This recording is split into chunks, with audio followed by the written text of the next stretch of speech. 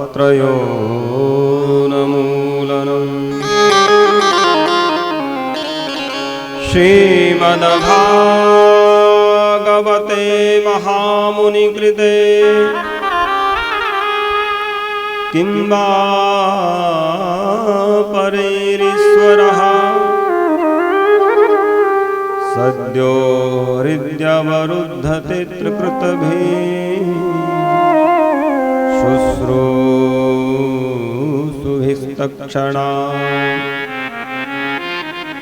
बोलिए भक्तवत्सल भगवान की जय। परम मंगलमय भगवत स्वरूप श्रीमद् भागवत महापुराण में पहुंचे भगवत चरणानुरागी बंधु श्रद्धामयी मातृशक्ति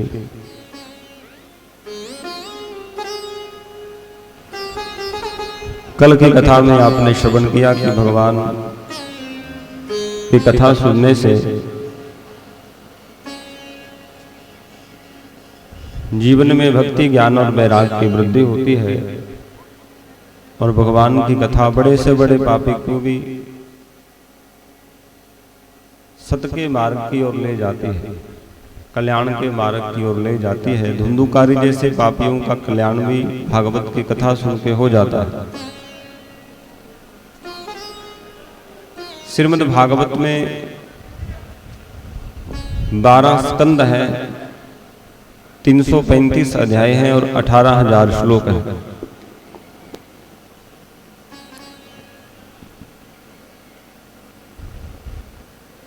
परंतु भागवत का जो मंगलाचरण है, मंगलाचरण का जो श्लोक है वो बड़ा विचित्र है।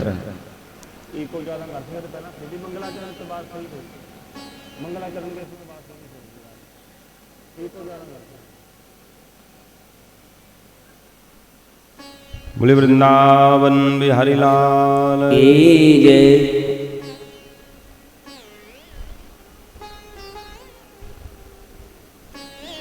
श्रीमद् भागवत एक ऐसा विचित्र ग्रंथ है कि जिसके मंगलाचरण में किसी भी देवी देवता का नाम लेकर के स्तुति नहीं गई। भागवत का मंगलाचरण किया है और मंगलाचरण में सत्य का ध्यान किया। सत्यम परम धीमहि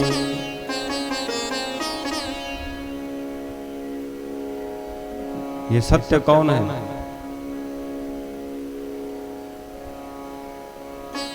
बोले जिससे इस संसार का जन्मादि होता है। जन्माद्यस्य यतोऽन्वयादितरतस् जन्माद्यस्य जतः, ये वैदिक ब्रह्म सूत्र का दूसरा सूत्र है। वैदिक ब्रह्म सूत्र से श्रीमद् भागवत का आरंभ करके श्री वेद व्यास जी महाराज बताना चाहते हैं कि जो भागवत में कथाएं हैं वो वैदिक सूत्रों की ही व्याख्या है।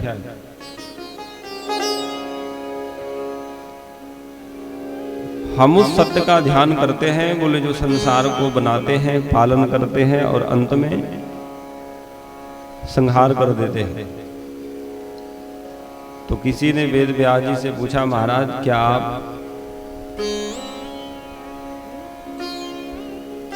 प्रकृति का ध्यान कर रहे हो? क्योंकि प्रकृति में भी जीव उत्पन्न होते हैं, पलते हैं और अंत में लय को प्राप्त हो जाते हैं। वेद व्यास जी ने कहा नहीं, जो प्रकृति है वो तो जड़ है। हम तो सर्वज्ञ ईश्वर का ध्यान करते हैं, जो स्वराट है, सब को जो ज्ञान का प्रकाश करते हैं, सब प्रकाश के पुंज जिनके द्वारा प्रकाशित है, हम तो उनका ध्यान करते हैं। तो किसी ने फिर पूछा, महाराज क्या आप ब्रह्मा जी का ध्यान कर रहे हो? हिरण्यगर्भ का?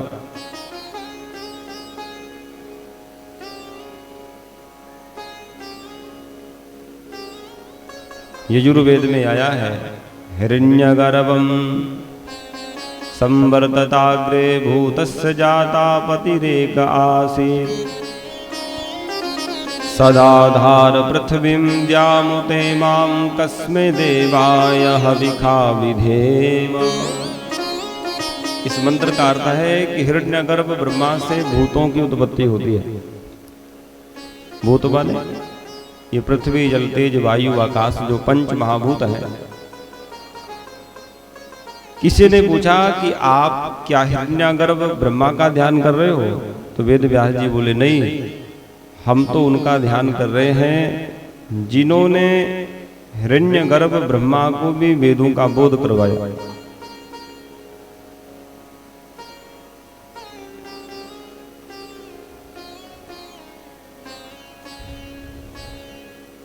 किसी ने पूछा कि आपने कैसे कह दिया कि ब्रह्मा जी को भगवान ने वेदों का बोध करवाया? भगवान नारायण ने ब्रह्मा जी को गुरु शिष्य परंपरा से बैठ के वेद पढ़ाए हुए, ये तो कहीं वर्णन नहीं। तो बोले, हृदय केवल संकल्प मात्र से ही भगवान नारायण ने ब्रह्मा जी को ज्ञान प्रदान कर दिया, क्योंकि भगवान के संकल्प से जब सृष्टि हो जाती है, भगवान के संकल्प मात्र से सब कुछ हो जाता है। तो भगवान ने संकल्प किया कि ब्रह्मा जी को वैदिक ज्ञान हो जाए तो हो गया। और कैसा वैदिक ज्ञान? बोले, बड़े बड़े सूरवीर। सूरवीर का मतलब माने जो विद्वान, बड़े बड़े विवेकी विद्वान जिस ज्ञान को लेकर के मोह को प्राप्त हो जाते हैं, बोले भगवान ने वो वैदिक ज्ञान ब्रह्मा जी को केवल संकल्प मात्र से करवा दिया।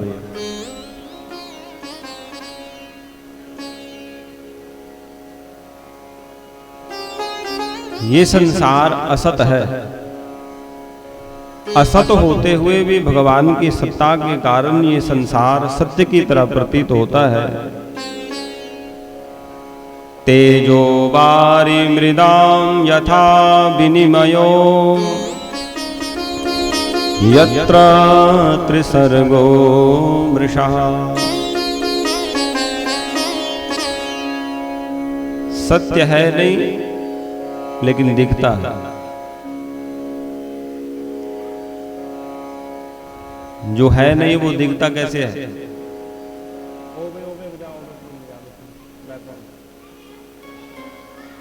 जो है नहीं वो दिखता कैसे है? बोले जैसे मृग तृष्णा, मृग मरीचिका जिसे बोलते हैं,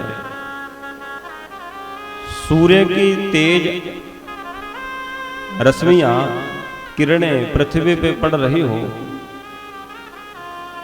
भयानक गर्मी में जब हम गाड़ी में भी निकलते हैं तो आगे सड़क के ऊपर ऐसे लगता है कि जिसे ने पानी खड़ा कर दिया हो।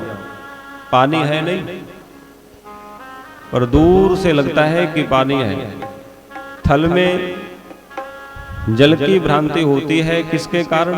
सूर्य की रश्मियों के कारण, सूर्य की किरणों के कारण। ऐसे ही ये संसार मृग मृचिका की तरह असत्य होता हुआ भी भगवान की सत्ता के कारण सत्य की तरह प्रतीत होता है।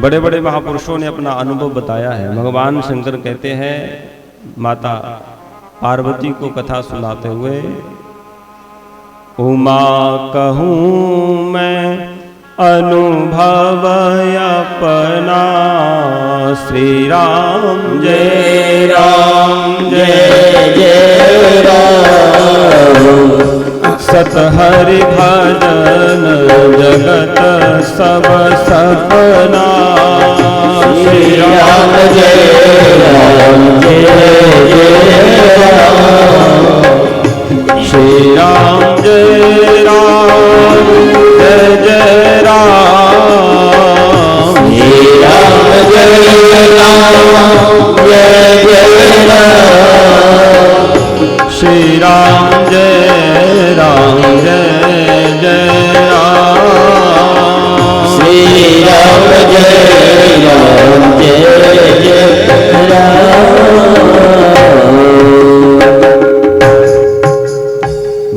शंकर माता पार्वती को अपने जीवन का अनुभव बताते हैं कि सत हरि भजन जगत सब सपना, जगत सपना है।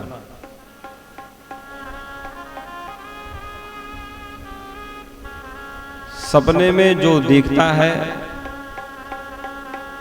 उस समय तो सब सत्य लगता है जिसमें सपना आ रहा होता है, लेकिन जैसे ही जाग आई, निद्रा खुली, तो बोले स्वप्न में जो दिख रहा था सब समाप्त हो गया, पता चल गया कि वो नकली था। ऐसे ही जब जीव को भगवान के वास्तविक स्वरूप का ज्ञान होता है तो ये जो संसार है, संसार की माया है, वो ये निरस्त हो जाती है।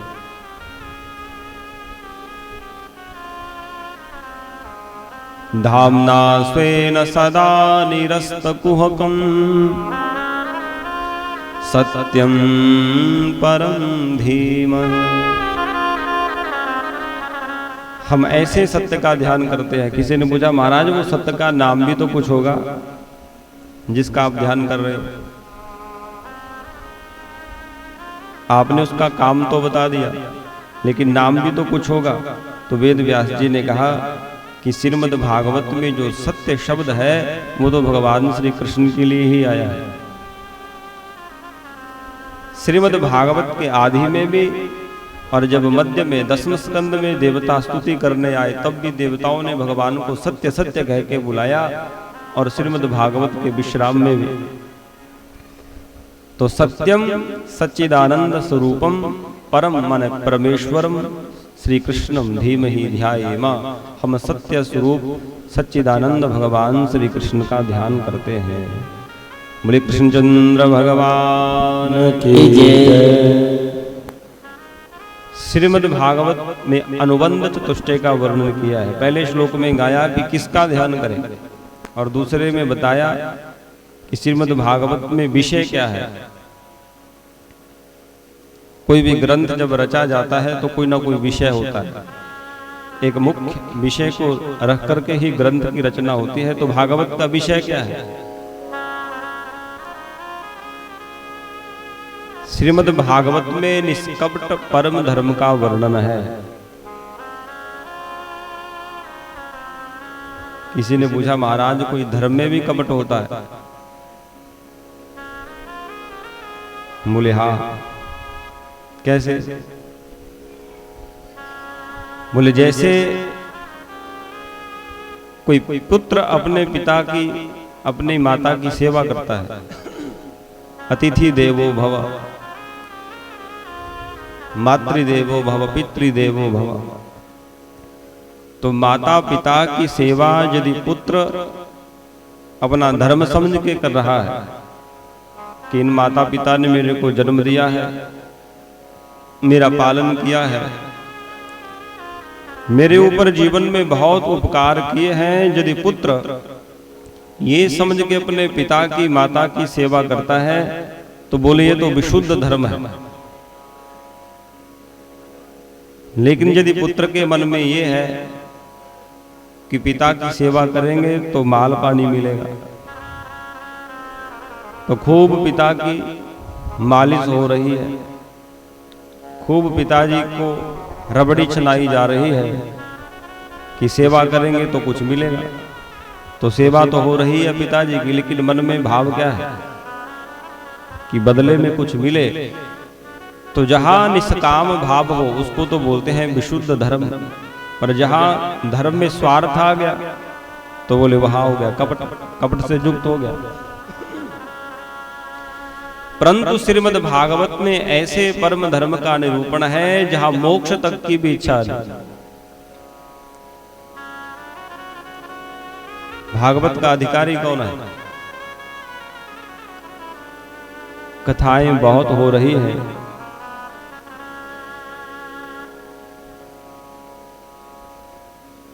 अनअधिकारी यदि कथा सुने तो बोले कथा का पूर्ण फल प्राप्त नहीं होगा। हम अधिकारी है नहीं और कथा सुन ली तो वो कथा बोले पूर्ण फल नहीं देती।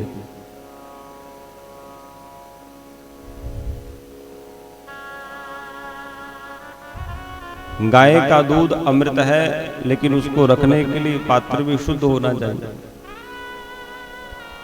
पात्र में खटाई लगी हो, गाय का दूध डाल दो तो अमृत जैसा दूध भी खराब हो जाएगा। शेरनी के दूध को रखने के लिए जैसे स्वर्ण पात्र की जरूरत है, सोने के पात्र की जरूरत है, ऐसे ही श्रीमद् भागवत के ज्ञान को रखने के लिए भी कोई सुपात्र की जरूरत है। वो कैसा होना चाहिए? तो बोले उसका जीवन मत्सरता से रहित होना चाहिए। निरमत्सराणां सताम। मत्सरता किसे बोलते हैं? मत्तः अग्रे सरति, ये मेरे से आगे निकल गया। कल क्या था, आज कहां से कहां पहुंच गया देख लूंगा। मुझे चाहे कुछ करना पड़ जाए लेकिन इसको आगे नहीं निकलने दूंगा।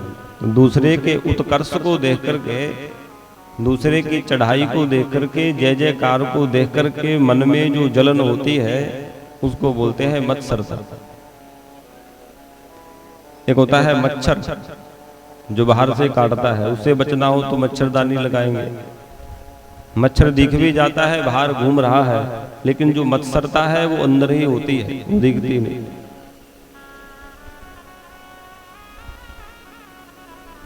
शास्त्रों में लिखा है कंचन तजना सहज है, सहज तिया काने, मान बड़ाई ईर्षा दुर्लभ तजनाए। बोले कंचन सोने को भी त्यागा जा सकता है, स्त्री को भी त्यागा जा सकता है, लेकिन मान बढ़ाई ईर्षा दुर्लभ तजनाए। मन में मत्सरता है तो बोले कितनी भी कथा सुनते रहो, वो कथा का पूर्ण फल प्राप्त नहीं होएगा। जब मन से ये मत्सरता निकल जाए, दूसरे के उत्कर्ष को देख करके, जय जयकार को देख करके मन में ये भाव आए कि देखो ठाकुर जी ने कैसी कृपा की, जैसी कृपा इसके ऊपर की ऐसी कृपा हमारे पे भी हो जाए, सब पे हो जाए। तब समझ लेना चाहिए कि हम भागवत कथा सुनने के सच्चे अधिकारी हो गए हैं। भागवत सुनने का फल क्या है?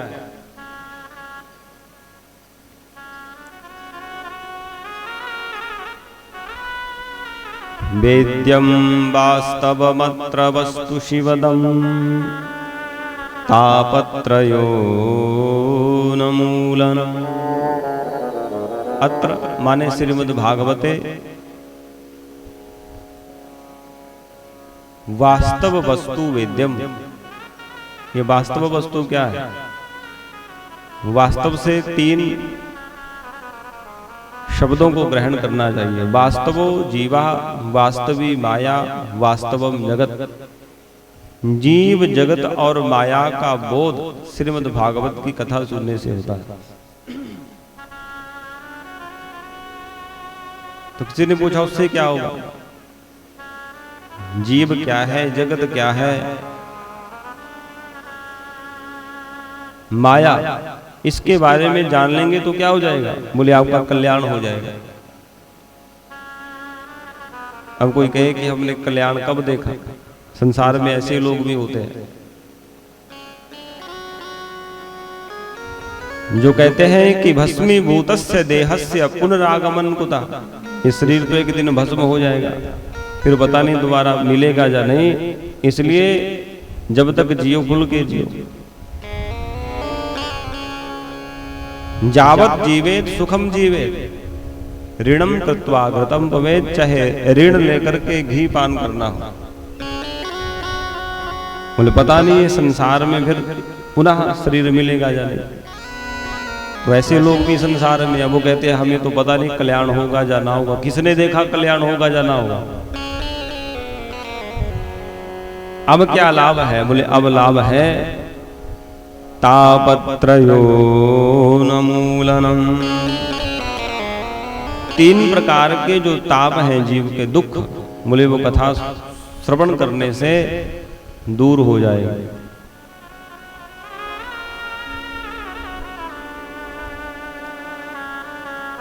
अभी आपने कथा सुनी नहीं, केवल कथा सुनने की इच्छा जागी,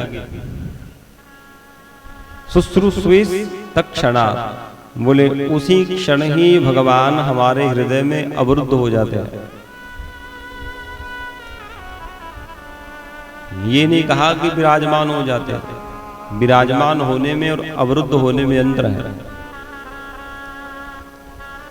अवरुद्ध का मतलब होता है कि बंद हो गए, और विराजमान होने का मतलब होता है कि बैठे हैं, जब चाहे बाहर आ सकते हैं। जेल के अंदर कैदी भी है और जेलर भी है, दोनों जेल के अंदर हैं। पर कोई पूछे कि जेलर साहब कहाँ है, तो कहा जाएगा कि वो जेल के अंदर विराजमान है।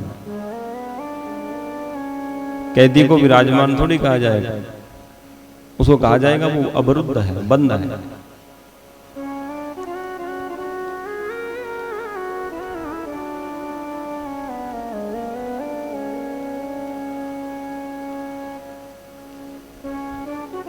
लेकिन ये इच्छा जागती कब है?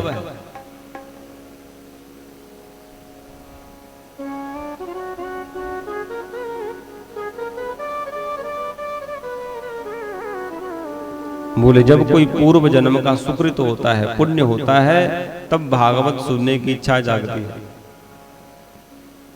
आपका सुकृत है तो आप कथा में आएंगे, और यदि आपका सुकृत नहीं, कोई पुण्य नहीं, तो फिर नहीं सुन पाएंगे। उनको कहो कि चलो कथा सुनने चलो, आगे से जवाब मिलता है कि तुमको कथा की पड़ी है या जहर खाने का वक्त नहीं, मरने का वक्त नहीं। जिनके पुण्य नहीं, तो बोले वो तो माइक की तार भी कटवा देते हैं स्पीकर के। बोले कान शब्द में पड़ना नहीं चाहिए, डिस्टर्ब हो रहे। तो समझ लेना चाहिए कि इनके पुण्य नहीं। जिनके थोड़े बहुत पुण्य होते हैं, थोड़े, वो कथा में आ जाते हैं, लेकिन आकर के यहाँ खराटे बजाते हैं, सो जाते हैं, कथा वो भी नहीं सुन पाते। जिनके सुकृत होते हैं, पुण्य होते हैं, वही भगवान की कथा सुन पाते हैं।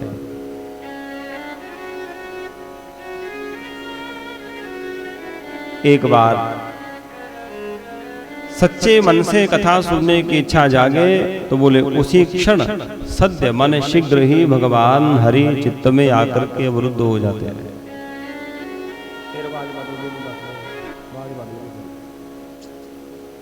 भागवत है क्या? निगम कल्पतरोरगलितं फलम् शुकमुखादमृतद्रव संयुतम् पिबत भागवतं रसमालयम् मुहुरहो रसिका भुवि भावुका। निगम बोलते हैं वेद को। वेद को निगम क्यों कहा गया? नितराम गमयति बोधयति सनिगमो वेदः।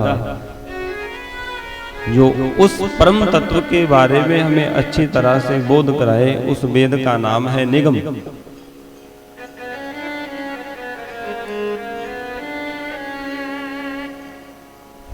तो वेद को कल्प वृक्ष कहा है। किसी ने कहा कि ये तो हीन उपमा होगी।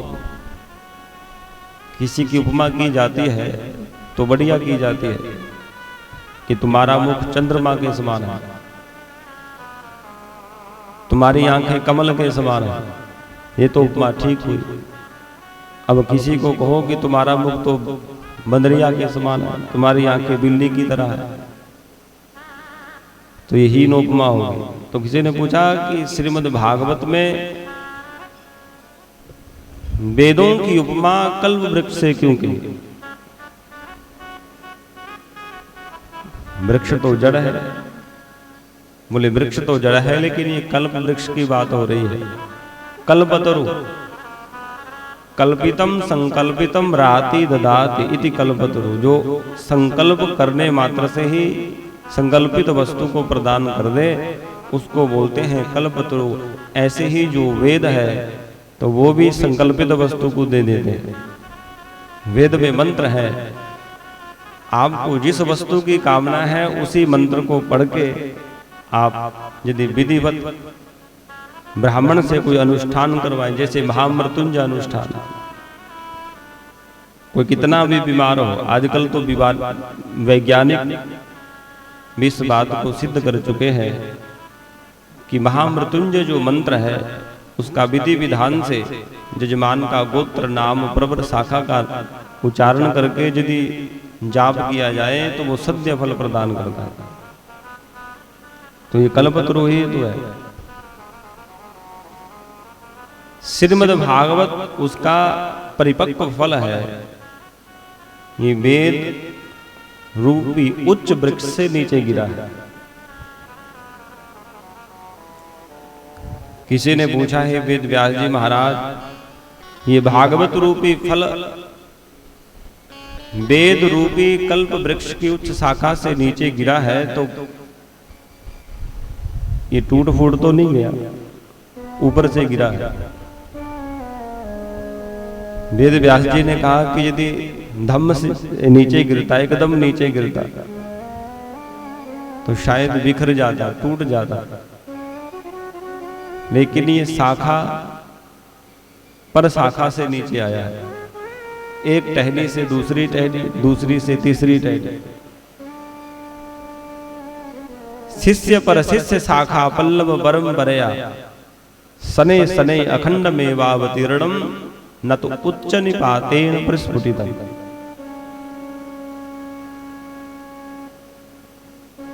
भगवान नारायण रूपी शाखा से नीचे गिरा तो बोले ब्रह्मा रूपी शाखा पे अटक गए। ब्रह्मा जी की शाखा से टपका तो बोले श्री नारद रूपी शाखा पे अटका। श्री नारद की शाखा से टपका श्री वेद व्यास रूपी टहनी पे अटका, और वेद व्यास रूपी शाखा से टपका तो सुख रूपी शाखा से अटका, और सुख रूपी शाखा से टपके ये प्रेक्षित रूपी शाखा पे आया और सर्व साधारण को प्राप्त हो गया।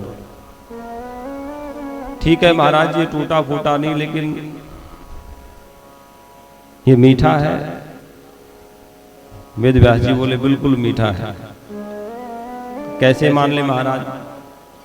फल बेचने वाले अपने फल को मीठा ही कहते हैं।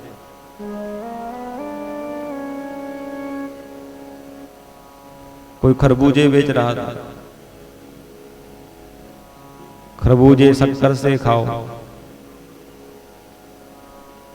खरबूजे शक्कर से मीठे। लोग सुन के बड़े प्रसन्न। एक ने खरीद लिया, खरबूजा खाया तो बिल्कुल फीका निकला। बोले महाराज ये क्या, तुम बोलते रहो हो खरबूजे शक्कर से मीठे, लेकिन ये तो फीका है। बोले मैं तो बोल रहा हूं, मैं तो पहले ही बोल रहा हूं कि शक्कर से खाओ, शक्कर से खाओगे तो मीठा लगेगा। तो फल बेचने वाले न जाने क्या क्या उपाय करके अपने फल को बेचते हैं। महाराज आपका तो फल है, आप तो मीठा ही कहोगे। कोई प्रमाण है, सबूत है? वेद व्यास जी ने कहा कि फल का पारखी पक्षी तोता है, क्योंकि फलाहारी है तोता। कौवा गीद क्या जाने फल के रस को। कौवा गीद यदि फलदार वृक्ष पे बैठेगा तो भी उसकी नजर मांस पे ही जाएगी। कहीं सड़ा गला हुआ मांस पड़ा हो, कौवा गीद उसी को देखता है। लेकिन शुक ऐसा पक्षी है, तोता ऐसा पक्षी है, बोले वृक्ष पे जाएगा तो वही बैठेगा जो सबसे रसीला फल होगा। ये लोगों में कहावत भी है कि तोता जिस फल को चोंच मार देता है वो मीठा होता है। अब चाहे तो आप तोते की चोंच में ही कोई चमत्कार मानो कि तोता जिस फल में चोंच लगा देता है वो मीठा हो जाता है, अथवा ये मानो कि तोता उस फल में ही चोंच लगाता है जो मीठा होता है। लेकिन ये बात पक्की है कि तोता जिस फल में चोंच लगा दे वो मीठा ही होता है। श्रीमद् भागवत रूपी फल में भी तोते ने मुख लगाया है। किस तोते ने? साधारण तोते ने नहीं, परिव्राजकाचार्य संत शिरोमणि श्री सुखदेव जी महाराज ने भागवत रूपी फल को स्पर्श किया है, इसलिए अत्यंत मधुर फल है। महाराज फल में तो कोई ना कोई रस होता है, तो इसमें कौन सा रस है? तो बोले इसमें श्री कृष्ण चरित्र ही रस रूप में विद्यमान है। अमृत द्रव रसो, अमृत द्रव, अमृत किसको बोलते हैं? अमृत नाम है भगवान का। अमृत माने जो मृत्यु को प्राप्त ना हो। गुरबाणी में भी आया है, अमृत नाम ठाकुर को भयो। तो बोले अमृत भगवान श्री कृष्ण के चरित्र ही श्रीमद् भागवत में रस रूप में विद्यमान है, इसलिए इसको पियो। वाह महाराज, सुनो या पियो। भागवत को सुना जाता है या पिया जाता है? बोले सुन के तो एक कान से सुनी तो दूसरी से निकाल भी सकते हैं, तो पीने का मतलब है इसको इतना पान करो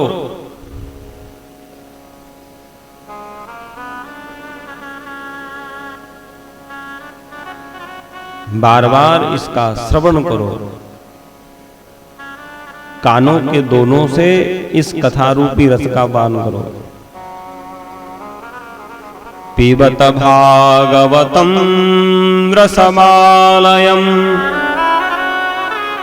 मुहुरहो रसिका भुवि भावुका।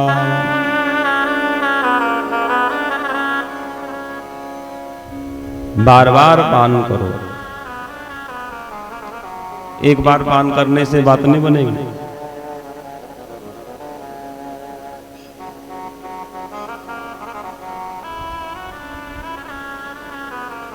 संसार में जो दुर्व्यसन करते, नशा करते, कोई पुड़िया ना खाता हो,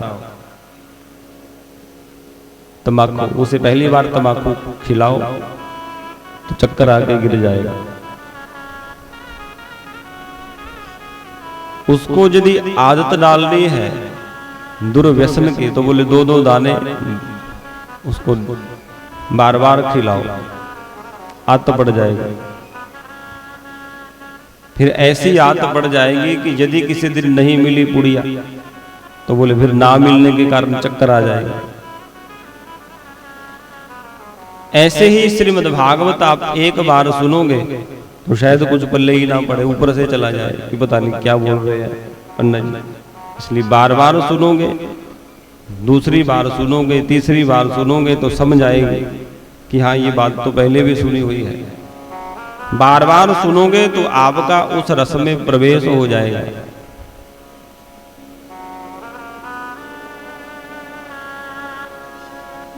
जिसने ये पूछ लिया कि बहुत बार सुन ली, अब कितने बार सुने, तो तुलसीदास जी कहते हैं समझ लेना चाहिए कि उसने अभी तक राम कथा के रस को जाना ही नहीं।